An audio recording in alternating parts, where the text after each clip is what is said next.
Good morning. This is the Playmakers Vault with Liam, Jonathan, and Michael. Good morning, lads. Pleasure to be here. Likewise. Yes. Oh, it's beautiful. Big show here today. We want to discuss if Fyfe's going to go to St Kilda. They will after that weekend's performance, I tell you what. Wow. Joe Danaher's bad kicking, but bad kicking in general. Bad kicking. We're going to talk about North Melbourne's lucky crowd, AFL Evolution, go down to wrestling, Kurt Angle, good junior manager, Bray Wyatt versus Randy Orton storyline. What a mess that was. Anthony Joshua versus a name I can't pronounce. Vladimir Klitschko. That's it. We could have stuffed that up in so many ways. Yes. So I'm glad we got Jonathan here, our Eastern expert. European representative. UFC game glitch debate. We're going to debate if CM Punk should do another UFC match or go back to the WWE. All that and more to come.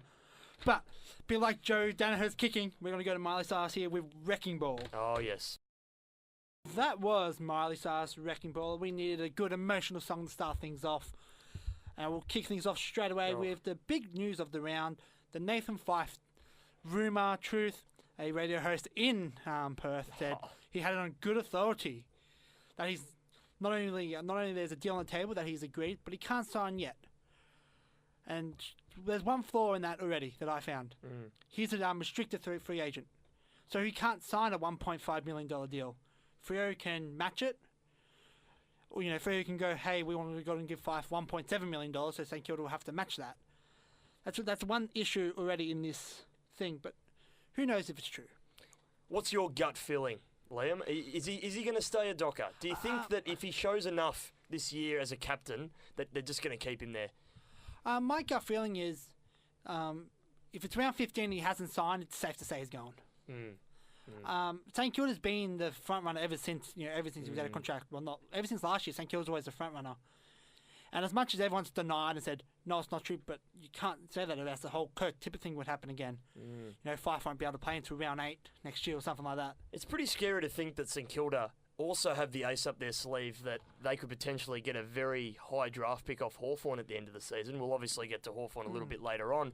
But isn't that incredible that potentially they could get Fyfe and a pretty high draft pick? Well, also they could That's get Lockie scary. Whitfield. Lockie Whitfield is another rumoured player to go, and he's the former number 1 draft pick. That's right. It's a scary thing that St Kilda are doing there. They could I think really... if you look at the midfielders St Kilda are targeting, they have Tom Rockcliffe, who they were, on looking for, So this wouldn't be an outlandish thing to say. Now, where he got the information from, he said he had it on good authority, more specifically someone within the St Kilda board. I think there has to be an element of truth for him to come out on radio and say something like that. Unless he wants his 15 minutes of fame. I do believe that, clubs, they said it on a TV show that he's, the Fyfe management has spoken to Melbourne, spoken to St Kilda, the Doggies have shown interest, and Essendon's shown interest. That's for the management and the clubs to talk about. That's what they do. But it's pretty much an unsung rule that you can't sign. But players, everyone knows where they're going. I've said it numerous times this year. Fyfe knows if he's going to stay at Fremantle or if he's going to go to a club. It's not going to be a last-minute choice at the end of the season. Oh, I woke up this morning and thought I should go to St Kilda. Yeah, I mean, the public can look at that and say, maybe he's doing that for negotiation leverage, trying to get a higher dollar for himself. $1.5 million's pretty handy. Well, I've got this here. This is the last, ever since free agency started, and these are the biggest names in the list. Ablett won in 2010, Scully won in 2011, Goddard left the day of free agency. He was never going to stay. Buddy left, Frawley left, Dangerfield left, and I think Daniel Wales was really poor free agency pool last year. So all the biggest names have gone. And I think the only big name that signed was Travis Cloke when he signed with Collingwood, I think in 2014. He was rumoured to go Carlton and all that stuff. He ended up re-signing. So with Fyfe, I think it's a flip of the coin, really. It's honestly... He's Victorian. No, he's from WA. No, he's a WA boy. Yeah, he's from Country Town, WA. So, that's I find that interesting, but I suppose if you've played for a club for long enough and you kind of just want to be in a bigger kind of culture, potentially like St Kilda in the future, Saints, I think, have a bigger... I've got a stat here for the Saints. If Fyfe does want to go to St Kilda, and the main reason he might want to leave is for a premiership, remember that Kobe Stephen, who debuted 2 weeks ago for the Saints, is the 1,875th player. They've only had 21 premiership players. Alan Jean was their coach, but he also played. So 1,854 players who's played for St Kilda has not won a premiership for them. So fair number. Yeah, so if I should look at that statistic before heading, see where he wants to go. I mean, probably Fremantle will have a fair few numbers of players who haven't won a premiership either. Yeah, we've had 0. But then again, St Kilda have been waiting for a premiership for a lot longer. But we're only talking about St Kilda here. Yeah. I mean, Fyfe would appeal to a lot of Melbourne teams. Oh, absolutely. I think Hawthorn's now off. I think Hawthorn was... I've already said that as a Freo supporter, I wouldn't mind... losing Fyfe's not the end of the world. As long as he doesn't go Hawthorn. That'd Yeah. be nice. So with a restricted free agency, Liam, so what I understand it is, so Fremantle, like you said, can decide to match it or get a trade out of it. Yeah, they can get a trade out of it like they did with Dangerfield. If he was put on the trade table, what do you think he warrants? I want Maverick Weller. If I was Fremantle, I'll try to get Maverick Weller. Well, you've already got Lockie Yeah, Weller Lockie there, Weller, so you yeah. may as well have the two brothers. You'll have the Hill brothers, you'll have the Weller Mavericks, the two Mavericks. Oh. Yeah, you'll be doing pretty well, I think. But like I've said, Fyfe knows now if he's going to leave or not. Martin knows if he's going to leave or not. Rockcliffe knows if he's going to leave or not. Zaharakis probably knows if he's going to leave or not. I'm looking at that St Kilda list as well, and you look at their midfield, and Lee Montagna probably doesn't have too many years left. He is getting quite old, so they probably do need a midfielder at Fyfe's age, and if they're targeting Rockcliffe and Fyfe, they're already established players. They're definitely going for the more established players, but that still probably have a good 4 or 5 seasons left in them. So that's kind of what they're targeting, and so I think Fyfe's definitely in the window. But yeah, if I was Fremantle... after round 15, if he hasn't signed, I think they should ask him straight out, what's your intentions? Because Freo, it's not like losing we'll just say a Gary Gibson, a medium defender. They'll have to get structures in place. They'll have to find who will be their replacement captain. Has Fyfe convincingly said that he will put it off until the end of the season? Because I know Jason Johannesson said he will put it off until the end of the season. He's in contract talks right now, Johannesson. He's in contract talks right now. So but they're a long way off from reports. So it's all about, the management. Unfortunately, as a public, you can only kind of hypothesize what's going on. You're not within the negotiation table. But from, as Liam has brought up, from history past, players have gone. Yep. Just the last thing we'll say about Fyfe. What I think, if it's true, so Fyfe goes to St Kilda for $1.5 million. The AFL will probably investigate that due to the fact that, no player is actually allowed to sign mid-season or any deal is allowed to be done mid-season. Pretty much. Someone in St Kilda will be getting the sack because that's the information you shouldn't be leaking out at all. Fyfe looked like the biggest douchebag in the world, considering he said numerous times that he sees his future at Fremantle. Now he's got the captaincy. So, Fyfe comes off as a bit of a bad guy and all that. So there's a lot of issues now if Fyfe does go to St Kilda. Well, I mean, he's quite direct though, Nat Fyfe, when he does speak to the media, saying things like, Fremantle is in his future. I mean, I look back to Dangerfield and potentially even Buddy, maybe even Goddard. Goddard was never going to stay. No, you can just tell by his body language in that last season. At least I've always said that Dangerfield was honestly the only player out of all them that I think was 50-50. If staying and going. I'm pretty sure 1 week he was going to stay at Adelaide, 1 week he was off to Geelong, the next week he was going to stay at Adelaide. The only player out of all them I think was generally 100% on a 50-50 level of what he was going to do. And Fyfe doesn't have real reasoning besides, coming to Victoria anyway, really. It's just all about the money in this situation and maybe a change of Why can't Freo offer that though? Yeah, that's right, they can. Yeah, so, I mean, that's a real point. If Fyfe does decide to go to a St Kilda, Fremantle will have a decision here whether to break the bank and go and match that offer, even though Nat Fyfe might not want to stay. I think that's a real possibility. It wouldn't be for Fyfe to stay. You match the offer for St Kilda to have to pay more, so they can't get a player like Tom Rockcliffe. Yeah. So whether that's for the draft, like in trading. I mean, he warrants. I know we were talking about Lockie Weller's brother, but he warrants a first-round draft pick. You can trade. You can trade a future pick as well. I know Collingwood with Trelaw, they traded a first-round pick and next round first-round pick. So that's off the bat. And so what you don't want to do here is compensate the future for the present. But Fyfe looks like he could play for a little while yet. I honestly think he's one leg injury away from becoming Adam Cooney. So, because he's had 2 bad leg injuries the last 2 seasons, he's one another leg injury away from being what Adam Cooney was, a very just average Brownlow medalist. Off Fyfe now, I want to talk about something that annoyed me on the weekend. And there's a lot of things. I'm actually a player person who gets annoyed quite a bit. It was a frustrating round as far as some of the skill levels are concerned. Yes. Is that what you're alluding to, Well, Liam? I was actually going to talk about the crowd numbers, but we can go to the goal crowd kicking. numbers were pretty disappointing from last week. Your big boy, Big Danaher, kicked the goal up to half time, didn't he? Well, yes, he. In fact, I think he kicked a goal just after the three-quarter time break, or it might have just been before it. Look, he's got the yips. He's shaky, and there's been a lot of reports in the papers and on the AFL website about whether this kicking technique and this mindset can actually be fixed. Now, I honestly think that he's just a young man. He's had an outstanding game the week before, and he's just came onto the ground for a bit of ego, a bit of arrogance, and I think it's ultimately gotten the better of him. I did hear, though, that it was a bit windy at Etihad Stadium and the conditions were a bit poor there. Yeah. Like, I don't blame, like, the wind. How could you kick straight with Apparently all that wind? Apparently the roof was vibrating whenever he kicked, so that would have put him off for sure. But no, look, there really isn't much of an excuse about this. It's really, I think a kicking technique can be fixed. You look at Travis Cloke, he had the yips for years, and then you look at some of those grand finals that he played in, and he was just kicking them from anywhere. I remember the 2010, 2011. His first half in 2011 was absolutely phenomenal.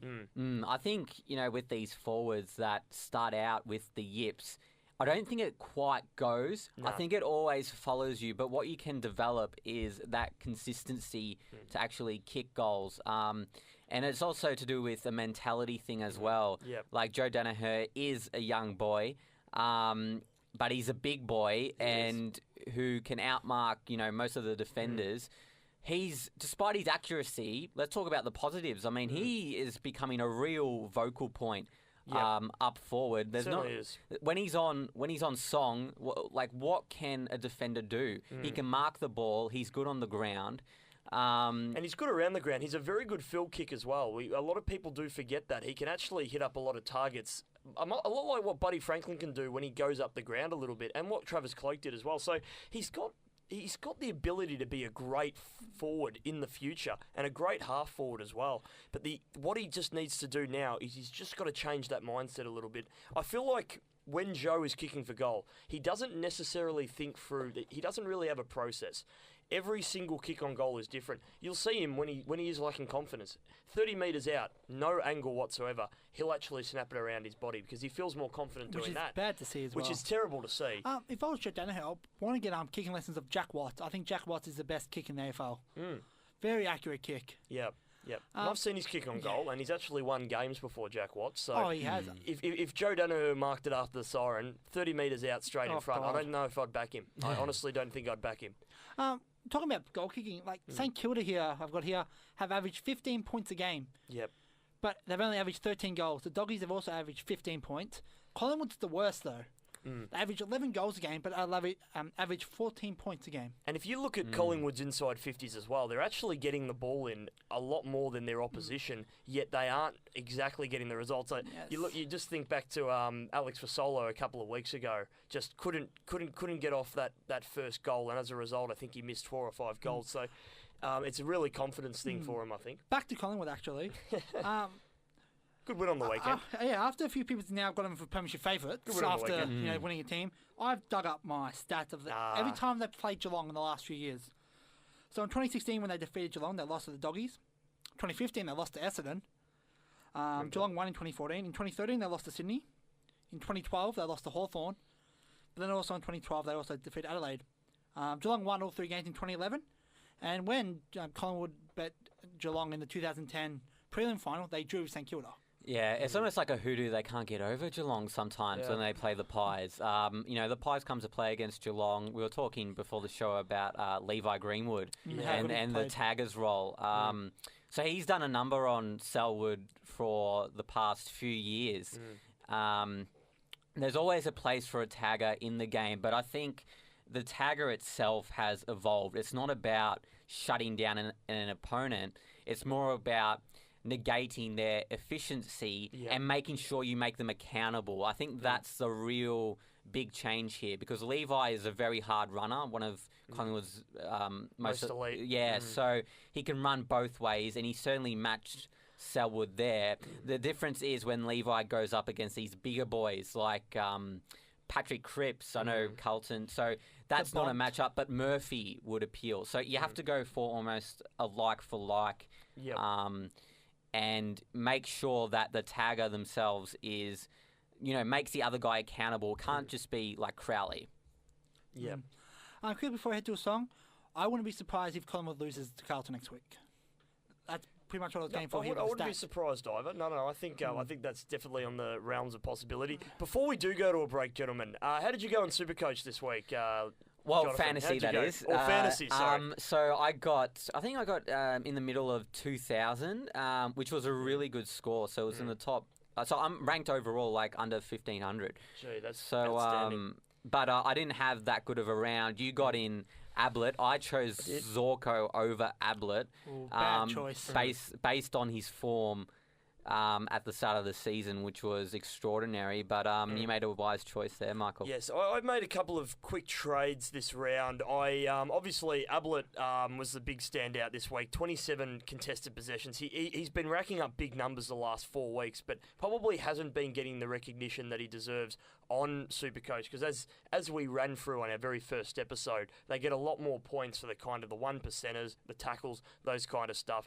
Ablett was getting a lot of uncontested possessions in his first couple of weeks. Now he's getting the contested stuff, 45 touches, 9 tackles, 18 clearances, and I think a goal as well to go along with that. He did absolutely everything on the weekend, and yes, if you don't have him in your Supercoach team, he's $585. However, he does come up against his old side, and he actually might be trying to impress him on the weekend. So see what happens there. Might be going there next year. Potentially. Did any of you get Kay Timpson? Because on fantasy, he was only 1 point behind Gaza. Geez, him and Doherty. I've been looking at that name for ages, trying to figure out how to pronounce it. Thank you for saying it. That's okay. Doherty. I mean, 39 disposals for a defender, not too shabby. And 149 Supercoach points. He's averaging 112. If you don't have him in, get him in, because he probably won't. He probably just continue to go up and continue to accumulate. He's a quarterback. He is. An 80% disposal efficiency is an incredible number. That's very, very hard to achieve as a backman. So very good job to him. And I got in Dangerfield this week. A lot of people, of course, know that he didn't get a good score this round. I didn't have him in at the start of the season. I traded him out. I upgraded from a rookie. I had enough money, and now Dangerfield's in my side at $6.15. I don't think his price is going to drop any more than that. Well, we're going to head to a song, and I want to discuss the North Melbourne crowd numbers after this here on the Playmakers Vault. I was Avicii with Hey Brother here. This is the Playmakers Vault with Liam, Jonathan, and Michael. G'day. Good to be on Sin Nation. Absolutely loving it. I want to talk about the North Melbourne Football Club here. On the weekend, they played Gold Coast and only had 15,000 at the game. For their first victory of the season as well. And against a team that people thought they could have their first victory against as well. I understand Gold Coast doesn't have the biggest Melbourne supporter base, but even they turned out quite nicely. And it was a Saturday night as well, Liam, which really does beg the question. Well, do you think some of it has to do with the veterans being cut loose? You know, Michael Ferrito. There was quite a lot of backlash. Even some supporters were asking for Boomer to come back into the team. It's definitely more of a form thing. They made the right calls though. I think it won't show now, but in the years to come, their regeneration of the list is going to be paramount. But see, that's the thing for North Melbourne. It's been a thing for years as well. Like I've also got here in their farewell game for their legends, they only had 22,000. Granted, they were both one against Gold Coast, one against GWS, but this has always been a team that struggled to get the high crowds. Membership numbers are down. I know they're lower on the ladder, but what can you do? I think it's safe to say here, in my opinion, they fought for some reason. This is what I wanted to say. North Melbourne, to me, their supporters are like a kid. A kid that has a toy, hasn't played with the toy in a while, but someone wants to take the toy. They're like, oh no, I want to play with the toy. That takes me back to 2007 when they're like, oh, no one goes to the North Melbourne games. We should move them up to the Gold Coast. And people are like, no, we go for North Melbourne. 10 years later, still no one shows up for North Melbourne games. Which I think is going to happen, and they're going to move to Hobart in the next 10 years. And again, those North Melbourne supporters be like, oh, we go for North Melbourne. I just think it's... Good thing they've already got a hub down in Tasmania, though. And I just think I honestly believe North Melbourne, if any team to move out of Melbourne, it has to be North. Do you remember all the conjecture with Caroline Wilson and James Brayshaw? Oh, they loved each other. Yeah. They used to go head to head. I think there was even a segment on the Footy Show called Jimmy's Bazooka, and he really got into Caroline Wilson. But look, so North Melbourne, James Brayshaw, he's no longer the president of North, and Hobart is something that they'll definitely have to look at, especially with no Tasmanian team as of yet in the AFL. There's definitely a gap in the market there for more support. Could they move up to the Northern Territory? Nah. I just thought I'd throw it out there. I don't know. Just the climate. Kangaroos are a little bit more native to the Northern Territory. Northern Territory don't have a team. Well, and I think they inject some local talent in. I reckon they would be a hell of a side. Moving to Tasmania, I think would help the Melbourne. But it is close, or even something like an academy at the Northern Territory, would be. Isn't there one? I'm pretty sure a team has one. I think the Brisbane Lion has one. They have the NT Queensland. Yeah, I mean, you'd get a lot of talent through there. Some unique players, definitely. Absolutely. So, but they won't remain in Melbourne forever. And this is coming from someone. I've got family heritage in North Melbourne. I've got someone in my family is a 2-time Brownlow medalist, premiership player, captain, and AFL team of the century. Mr. Keith Gregg. So this is someone who has North Melbourne heritage, and I think North Melbourne should be gone. I think Hobart's the best place for them. We'll find out when they play Adelaide, and it'll probably be a bigger crowd than it was on the weekend against Gold Coast. I think it would be a very wise move from a financial standpoint, and to attract more fans. And it'll cost less than building its own club as well. Which is something the AFL worries about when building a club in Tasmania, that Tasmania might not have the money to have a club. Yes. But if you're moving a club already to Tassie, and this is some of the players they can train in Melbourne. I know for the first few seasons until moving to Tasmania. Yeah. Talking about North Melbourne, I saw some footage of North Melbourne players playing the AFL Evolution game, which is about to come out in a few days. And you excited? I am absolutely pumped. I cannot wait for this game. I've had a look at the gameplay. It actually looks okay. It actually looks quite good. I'm getting it Friday. Cannot wait. Yeah. Cannot wait to do an all-nighter Friday night. Maybe we'll do a Collingwood versus Fremantle multiplayer. You're gonna go season mode for the Fremantle Dockers. See if you can win a premiership for them. Oh, there's a glitch I heard where you make the grand final with Freo. 1, you automatically wear the white jumper. Oh, no. And 2, you automatically lose. No. Wow. Yeah, apparently there's a glitch in the game about that. You're going to have to do some investigating for us, Liam. Well, since you have your laptop here, Michael, can you bring up the ratings that the AFL Evolution game is going with? So Fyfe's the highest player. Fyfe is Pendlebury. I found this a little surprising. I know he's a gun, but in recent years he hasn't been, one of the... He's won the last 4 Collingwood trophies. But in terms of the AFL competition as a whole, he hasn't... he's been left out of the All-Australian team for the past few years. Previous to that, he was in there 5 seasons straight. And so he was rated over 90. Treloar, 84. So I think Treloar should be nearer to Pendlebury there. What about the Brownlow medalist, Rory Sloane? Rory Sloane, that would be... Do you reckon he should be rated over 90? I think he should. Like I got here, the Brownlow prediction. He's highest rated player is, of course, Nat Fyfe, who sits alone at an overall rating of 94. Then you got Only Gaz. he and Gaz, he's rated at 93, are the only ones ranked above 91, where Scott Pendlebury, Robbie Dangerfield. Gee, that'd be a dangerous combination. And Buddy Franklin, all tied for the 3rd position. So that's probably pretty fair if you look at the last couple of seasons, the stats, all-round performances. Yeah, Despite though, Marcus Bontempelli being on the front, most voted player for the game's front cover. Yes. So I've got there, Clayton Oliver is rated, I know Liam has talked him up a bit, and he's backed that up. He's rated only 74. These ratings were last year and the year before. But they still have the ability to change it. For instance, FIFA, the EA, monitor each week, or not each week necessarily, but every fortnight, the ratings of players, and they adjust them depending on in form. This is not. I'm not saying they should do that as regularly, but maybe even something like once a month during the AFL season, just tweak it a little bit. Wicked Witch software has that technology that EA and 2K have. Yeah. Just looking at the team ratings here, gentlemen. Hawthorn are rated 81 on here. Oh, that's another glitch with Hawthorn, that you always get a free well, kick. That's something I'm talking about. Like Hawthorn, you wouldn't rate them 81 now. So no, absolutely they're probably one of the highest rated teams there. So Dane Beams is 85. So I think they've done a good job in general with the ratings. You're obviously going to have some players who are just not rated properly. One of them is Braden Pruce. He's made quite a scene with North Melbourne. He's their lowest rated player. So, and he was quite unhappy about that in a video I saw. But Marcus Bontempelli's rated 85, just for all of you out there that are wondering. Absolutely the man on the front cover. He should be closer to 90, but I think the day that he does get some pretty big poles in the Brownlow, I think his rating will go up a little bit more. Yeah.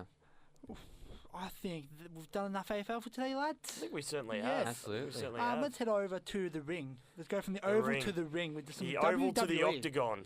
No, the Ooh. WWE. Well, we're going to that ring. We're going to a different ring. Okay, fair enough. Hopefully the ring stays up this week. Fingers crossed. Yeah. There's been a lot going on in the ring. There has. So Bray Wyatt has had this storyline with Randy Orton for a little while now, before WrestleMania. Oh, no, it's been going on since last June, I think. So it's been going on for a while, and they've been able to maintain that because they're both very talented performers in terms of, especially Bray Wyatt. He's one of the most talented on the microphone. Like, he can do promotions for days. Like, he is an absolute stud there. Combine that with Randy Orton, who is one of these guys who doesn't have much to prove now, but he's still committing a lot to the WWE company. And if you recall, Bray Wyatt also versus John Cena some years ago at a WrestleMania. So they're building up these wrestlers like Bray Wyatt, like... what's his name? Roman Reigns. Strowman. He's a big guy. He's my boy. So, how do you guys rate this storyline? They've kind of gone for an edge of almost, obviously it's PG, but it's almost, subtle horror and suspense combined with the in-ring wrestling. I think it's working really well. I honestly thought the match they actually had the last pay-per-view was terrible. They made it look too much like a movie. It just wasn't... It wasn't entertaining. They tried to make it family. You either go for the horror full on, or you go for the kids full on. Yeah, absolutely. But even previous to that match, they build up the match really well, and I think that's something UFC fighters and WWE fighters can get away with, or entertainers rather, is that if you really build up a fight, people are going to see that match regardless of the quality of it, because you have to watch it before you can judge it. So I think to their credit, this has probably been the best storyline in terms of that in recent memory, in my opinion. Now, a quick question. There's been a little bit of talk this week about Strowman, whether he's actually injured or not. Now, one of the reporters has kind of said that he and Roman Reigns were both injured in their confrontation that they had. But the thing is, though, that it could be, again, something to do with the narrative about this. Correct. About this, growing rivalry. But sometimes it's not. And so sometimes it's hard to look between the lines when you realise that WWE does play off real injuries. Seth Rollins comes to mind with his knee there. And also, so this would be devastating if they are actually injured. I personally think it's part of the narrative. Yeah, I think it's part of the storyline. I think it's part of the narrative. He's a strong man, Strowman. He's an absolute beast. If that ambulance was to hit him, I think he'd just get up, polish it off and keep Yeah, on I feel- going. I Just feel brush bad his his shoulder, thing. you know. Just, it's nothing. I feel bad for the ambulance. Oh, so did I. I Oh. genuinely felt sympathy for that ambulance. Yeah. Yeah. There's probably a full amount of patience in there as well. Like, he just, He's a big boy. he's a big boy. I'm pretty sure Australia got hit by a train once, and the poor train fell off the rails. I was gonna say. Oh, he's a strong man. Yes. He is, definitely. And also, Kurt Angle. So he's come in, and he's one of these wrestlers who was probably, at one point in his career, the most popular in WWE. He's a great entertainer, went to TNA, and he's come back as a general manager. One thing I noticed, boys, he doesn't have that gold medal. Where is it? He always probably used. at home. He Probably sick of always losing it. Hiding it under the suit. every single week when he was on the WWE, he would advertise that because he legitimately won at the Olympics in wrestling. Yeah, And- 1996. Yes, There you go. and he won it with a broken neck. And look, he's Look there at with a suit and tie. Where's the Oh. gold medal? I mean, it's quite a change. God, he's one scary man. Yeah, he is. Gee. He would hurt you. Oh, he would. He would. There's a rumor that That he. suit looks very uncomfortable on him. It looks like the suit wants to run away. Like, Yeah. The suit looks genuinely scared. I want to see Strowman in a suit. Strowman. Is there a suit big enough for him? That's the Oh, question. nothing. You need to get the Incredible Hulk's fit, I reckon. Yeah. He's a I mean, huge there man. are some really big guys in WWE. Brock Lesnar's hands are like huge. If you look at them, they've had the great Khali, who I've actually watched at a WWE event in Melbourne. Just really big guys, and certainly if you're a big guy who can entertain like a Strowman can, Strowman can. he's definitely got a future in the WWE. I've got a fun absolutely. wrestling fact for you. I don't know if you guys know this, but the president himself, Donald Trump, he's actually in the WWE Hall of Fame. He did take down someone when No, he Vince. had his Yeah. appearance. Yeah, Vince. He did. took a He did. stunner. He And- did. It was brilliant. That's what you want for a president. Someone who can take a stunner. That's a president material right there. Yeah, I think he had that storyline also with Vince McMahon. As a colliding of the bosses almost. And Battle of the Billionaires. yeah, and I think Vince McMahon had his head shaved by Yeah. Donald Trump, so that was a very entertaining storyline there. They've had Floyd Mayweather Jr. versus The Big Show. Imagine Floyd Mayweather versus Strowman. I mean, that would be. Oh, that would be a fight we'd like to see. Well, speaking about Mayweather, we're going to turn to the UFC after a song. This is Justice Crew here on the Playmakers Vault on Sin Nation. Justice Crew with everybody here on the Playmakers Vault on Sin Nation. And we'll continue with a bit of WWE UFC, but CM Punk, should he wrestle another UFC match or should he go back to the World Wrestling Entertainment? Well, this is a real difficult decision for him. Oh. He makes a lot of money in both. He's worked very hard to build his profile. Interestingly, he can't really use his name Phil Brooks. He needs to stick with the That's CM. a scary name. Well, Phil Brooks. Well, Phil Ooh. Brooks, It he could be matters. an accountant. He could be a tax attorney. Have you seen that movie to do with Apollo Creed's son in Yeah, one of Creed. the Oh, Creed. Yeah, so he had to use that name to make a name for himself, and it's almost in similar vein here. He has to use CM Punk, and I mean, I loved him in the WWE. The fact is, he lost his first UFC fight convincingly. It was not Quite close at easy. all. No. And he versed Mickey Gall, who is one of the UFC's rising prospects in the sport.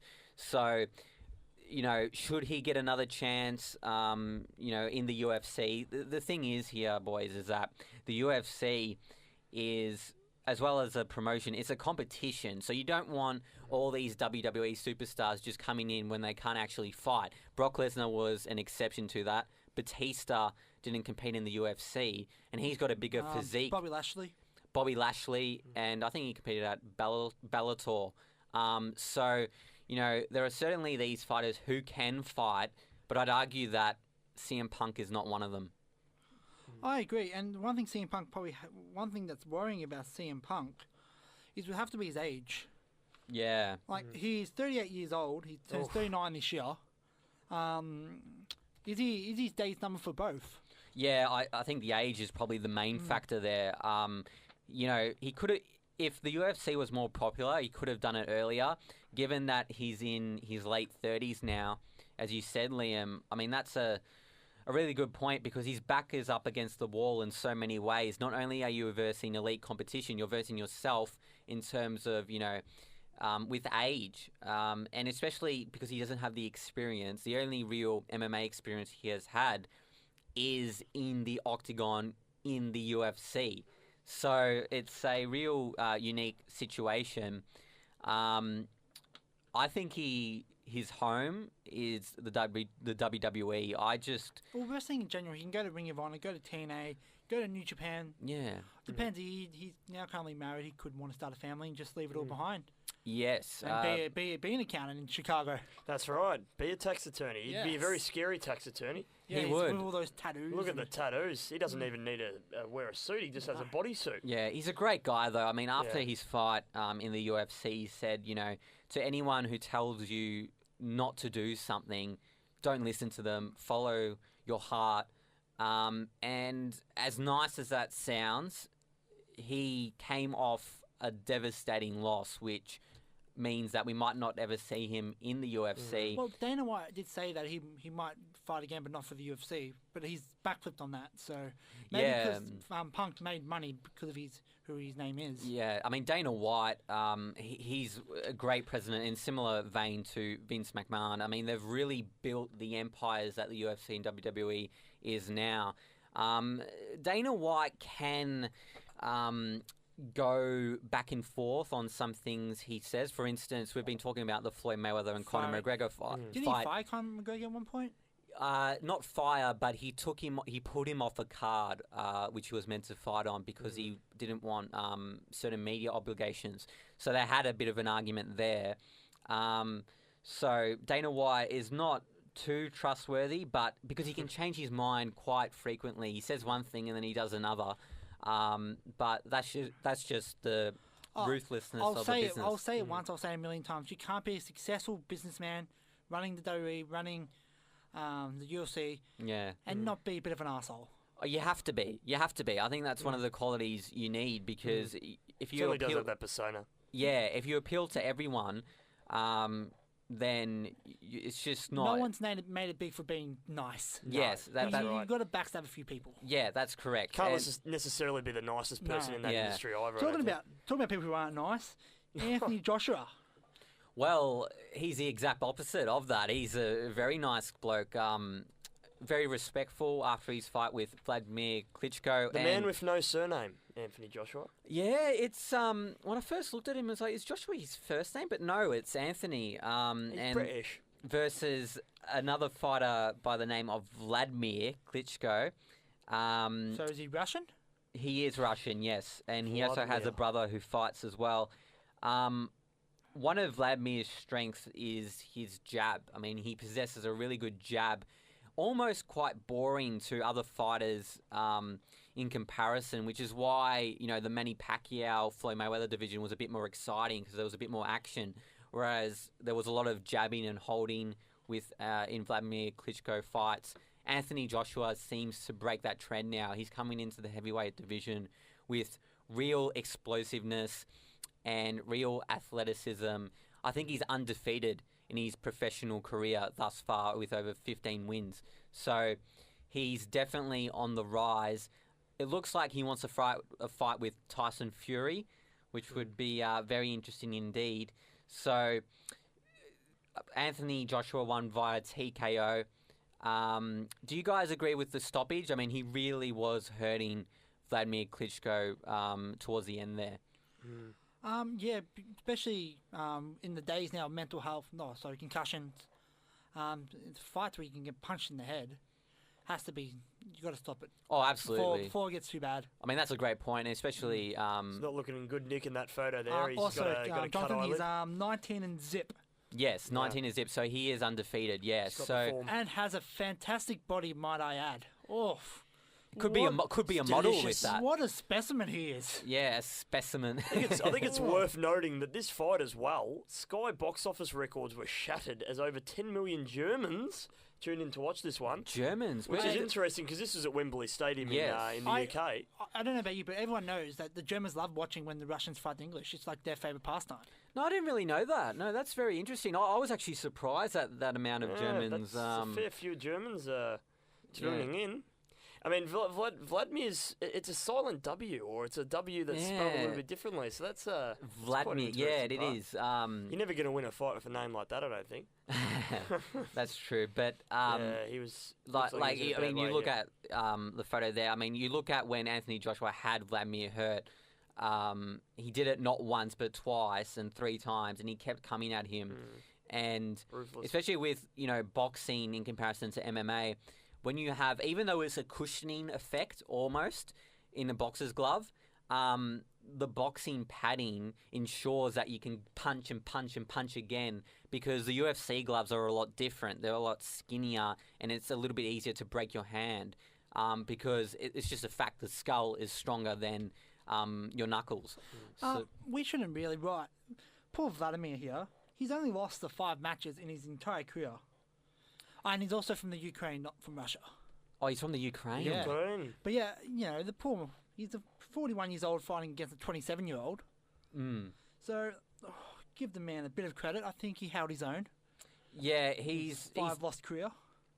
41 years old as well. Yeah, unfortunately, fight fans can have a short-term memory, including myself, when it comes to big fights. We can look at one fight, like Manny Pacquiao and Floyd Mayweather, and think, okay, this is the first time I've heard Manny Pacquiao, I'm going to watch him fight. Doesn't quite perform that well against Floyd, and you judge that one fight on his 50-plus. I mean, that's just unfair because, like anyone, you can have an off night, whether it's a sport, whether it's on this broadcast now.